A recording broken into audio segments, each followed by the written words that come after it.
कई लोग आज भी यही मानते हैं कि महाराणा सांगा ने ही बाबर को भारत में बुलाया था, लेकिन दोस्तों पहली बात तो यह है कि बाबर उन शासकों में से नहीं था जिसे आक्रमण करने का न्योता दिया जाएगा तभी वो आएगा।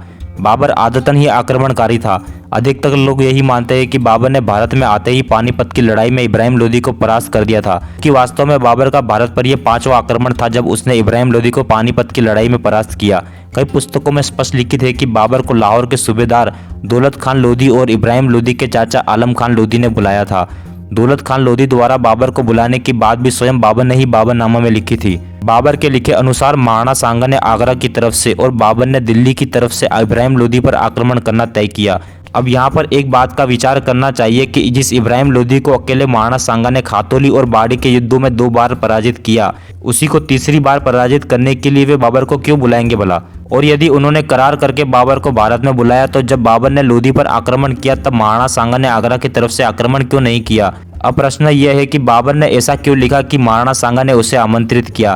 तो इसका सीधा सा जवाब यह है कि बड़े बड़े सुल्तान और बादशाह या लुटेरे जब किसी बाहरी देश पर आक्रमण करते थे तो वे इस प्रकार के आमंत्रण दिए जाने की बातें लिखते थे ताकि इतिहास में उन्हें लुटेरे का दर्जा ना दिया जाए। हुआ भी यही। भारत के पाठ्य पुस्तकों ने बाबर को आत्मकथा लिखने वालों का शिरोमणि की उपाधि दे दी। बाबरनामा में कुछ और झूठ भी लिखे हैं जो सैनिकों के आंकड़ों से संबंधित है।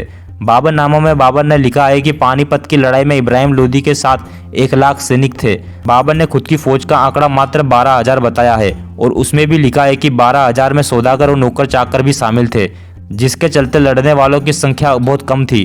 कुल मिलाकर बाबर की बात मानी जाए तो उसके लगभग 10,000 सिपाहियों ने इब्राहिम लोदी के 1 लाख सेना को परास्त कर दिया, जो कि सबसे बड़ा झूठ है। बाबर ने इब्राहिम लोदी की कुल फौज 5 लाख बताई है और लिखा है कि उस वक्त ये फौज उसके मुल्क में दूसरी जगह भेजी गई थी, जिसके कारण उसके साथ 1 लाख का लश्कर ही रहा था। ये 5 लाख फौजी आंकड़ा बाबर को हिंदुस्तान में आने से पहले ही पता था। अब ये वीडियो देखने वाले स्वयं बताएं कि क्या बाबर इतना महान था कि वह 10,000 की सेना लेकर हिंदुस्तान में आया था, वो भी 5 लाख का सामना करने। इतिहास में कई शासकों ने अपनी आत्मकथाएं लिखी है। इतिहास की समझ रखने वाले लोग जानते हैं कि आत्मकथाओं पर आंख मूंद कर भरोसा नहीं किया जा सकता। इतिहास को तर्कों से सिद्ध किया जाता है और यहाँ सारे तर्क इस बात की तरफ इशारा करते हैं कि महाराणा सांगा ने बाबर को भारत पर आक्रमण करने के लिए आमंत्रित नहीं किया था।